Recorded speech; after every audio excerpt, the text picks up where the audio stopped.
Chord melody is a style of guitar playing in which you've got both the chords and the melody all at the same time played by one guitar player. And I'm going to show you all the principles of how to do that in this video. If I take a song like Country Roads, I would have this melody and these chords underneath. It could be something like this.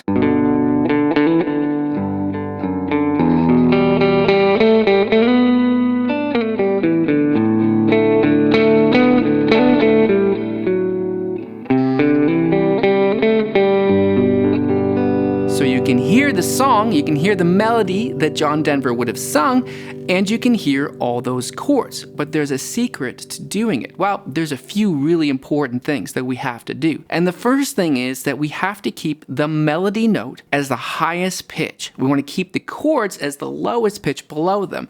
And it's because the human brain does a weird thing with music, and that is that we tend to seek out the highest pitch thing the most. And so if that's the thing that we want featured, we want to keep that almost always the highest pitch of the guitar part. So you'll notice that I have the melody there pretty low actually. That's the melody, right? So I've got to keep my chords quite low below that. That's like a walk from G to E minor. So I've got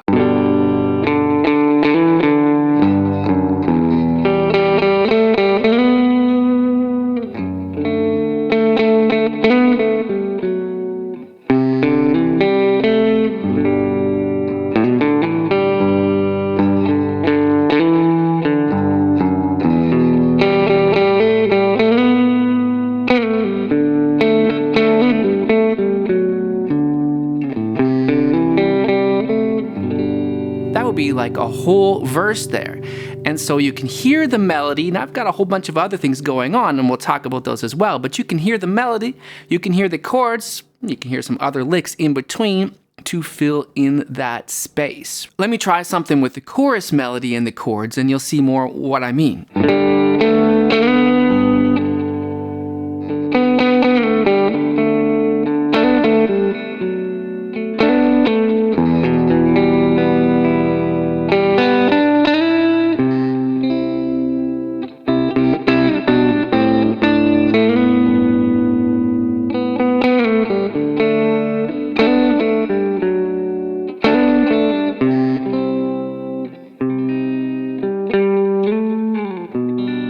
The second principle you might notice I'm doing there is I'm making sure that I'm getting to each chord change on beat one of that chord change, or as soon as I can physically get there, because we want to make sure that the audience, the listener, is hearing that harmonic structure of the song. Otherwise, it can get a little more confusing as to what's going on. So you'll see I'm always trying to reach a chord shape, or even just the root of the chord, or something inside the chord, so that we hear that change each time. And you'll notice I play it a little different every time, and that's cool, why not?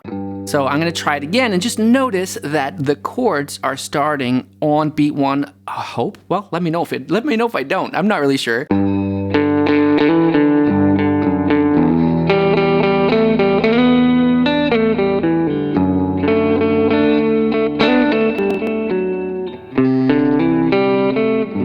Right, that does make sense. This is a G.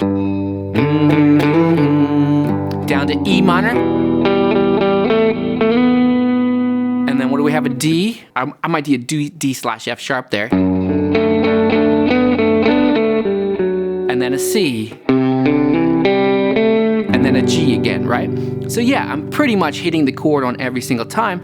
Now sometimes I might alter the chord so that I have a lower pitch. I want to make sure I've got lots of something deep underneath it whenever possible. And that might be why it feels like I want to do this D slash F sharp. Makes sense. F sharp is in a D chord. It's nothing that crazy really, right? It's just making sure that there's a chord tone of the chord that's low down. Most often I want to go to the root, but not always. It sometimes sounds really cool if it's not the root. In this case, it's the major third.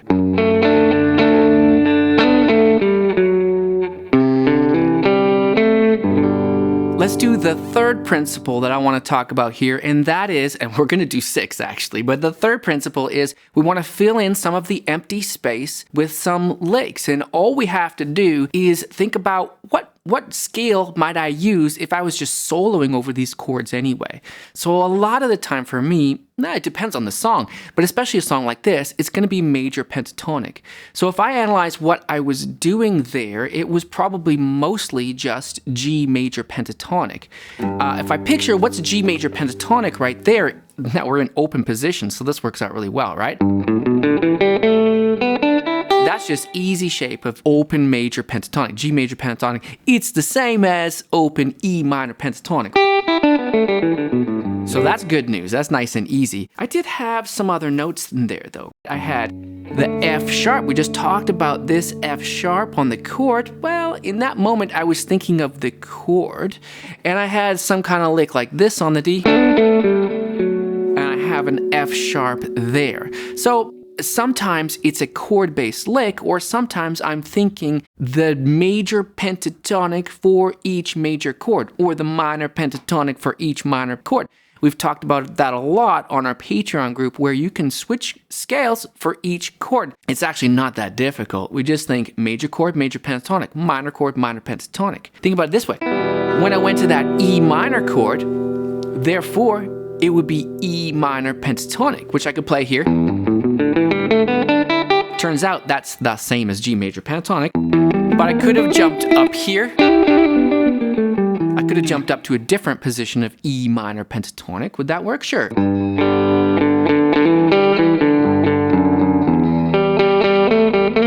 don't know if I have time there.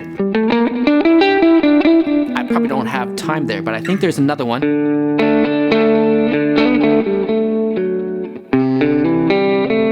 I feel like there's another E minor coming up where I have more time. Well, maybe it's in the chorus. Let's do the chorus.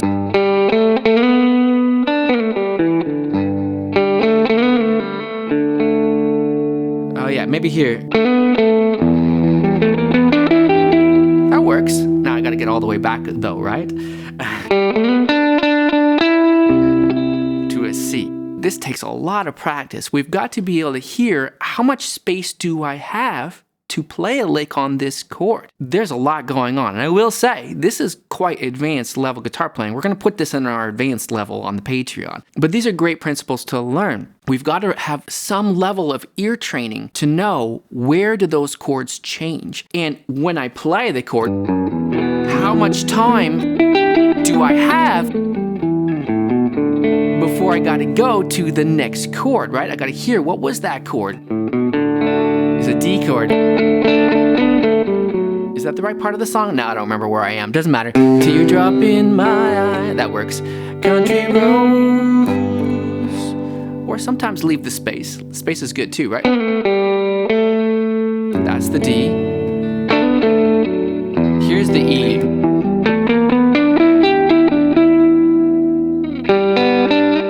Where I belong. Let me do something fancy.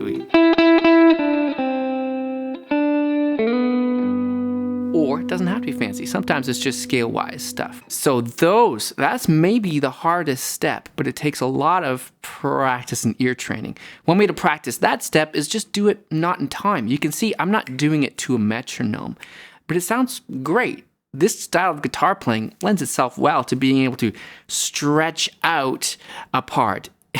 It's a way of, you could say it's kind of like cheating, but actually, as I tell a lot of my students, when you do this to the audience, it just sounds like you're being dramatic, like you're putting some emotion into your playing. But that only works when you're playing Chord-Melody on your own, which, by the way, is a great way to play guitar on your own, because you've got basically rhythm and lead guitar in one. But let's do step 4. You'll notice that I'm using a lot of open strings when I can. And if you can change the song to be in a key where you've got lots of open strings on the guitar, that helps immensely, because we can't always grab the note exactly when we need it. Well, we can if we were, as good as Joe Pass or someone like that. But for me, if I can have those open strings ringing out as well, it helps to keep the song happening in a sense, right? We don't have any dead space. We want to try to prevent dead space most of the time. And so having those open strings. Key of G on the guitar is perfection for this, because for one thing, all these strings are in key, right? E, A, D, G, B are all in key, they're not necessarily all going to sound good on every chord, but there's nothing totally wrong in any of those open strings. Also, with a G chord, in fact, we have a G chord with these 3 open strings, with D, G, and B. That is the 5th, the root, and the 3rd of a G chord.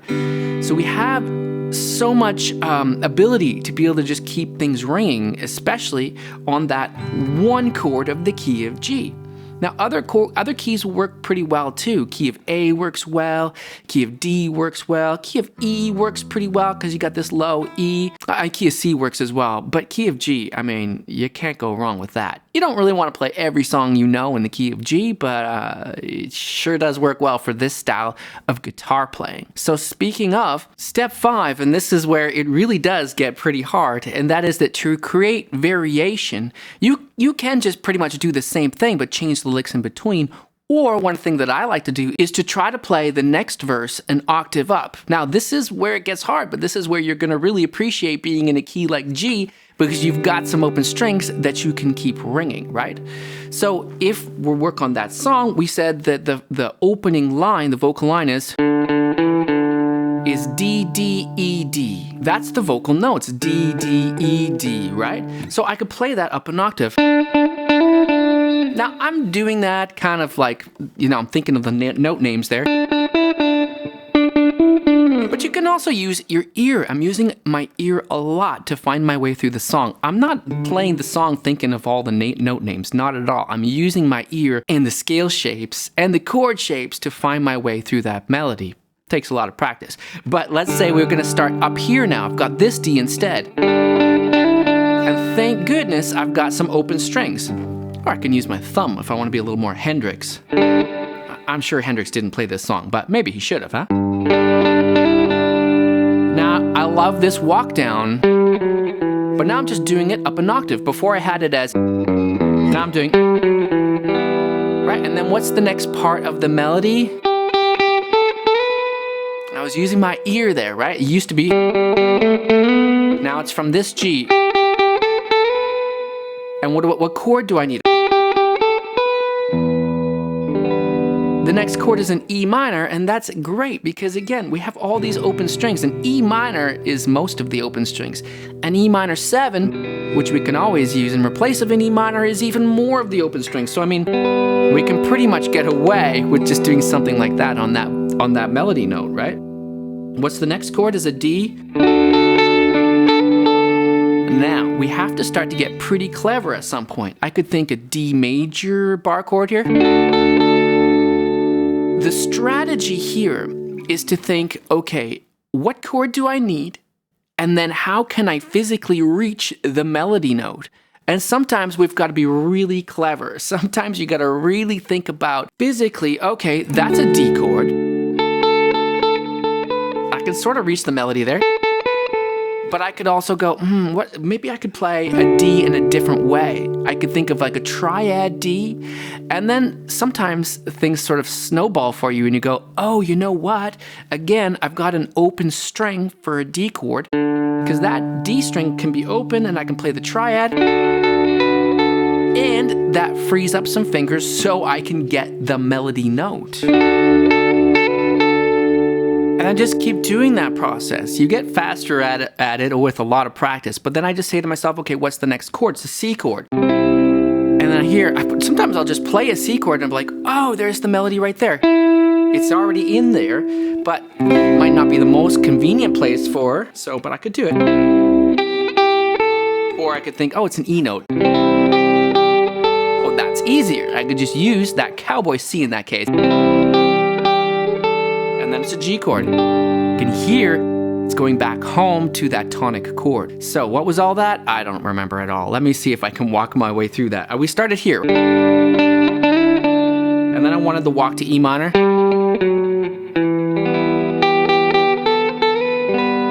Oh yeah, we decided to use some of those open strings there. And then we said a D chord. You can vary the melody a bit if you want. You can think of the different words in the verse. I think it's Misty Taste of Moonshine there, and I'm not sure. And then,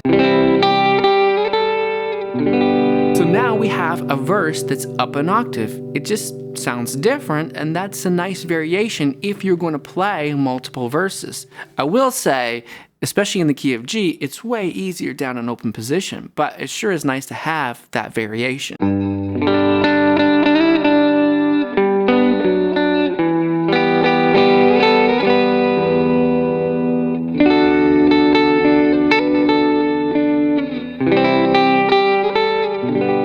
And that's really step 6, is that sometimes you've got to find a really clever way of playing a certain chord in order to be able to reach it. Sometimes you just visualize the chord shape you want and you go, can I physically reach a finger or move a note so that I can get that melody there?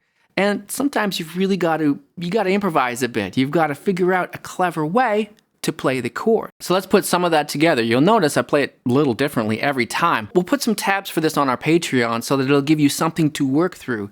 But let's try something like this.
And you may notice, if you know that song, I changed one of those chords there near the end.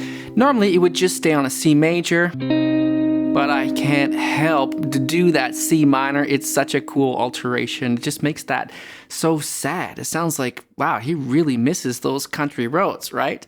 Okay, so again, we're gonna have some more step-by-step in greater detail on how to do this kind of arrangement yourself on our Patreon group, so I hope to see you there. And if you're looking for some other kind of lessons right here on YouTube, I got this one. My name is Blue Morris, and I teach guitar lessons here on YouTube, on Patreon. See you soon.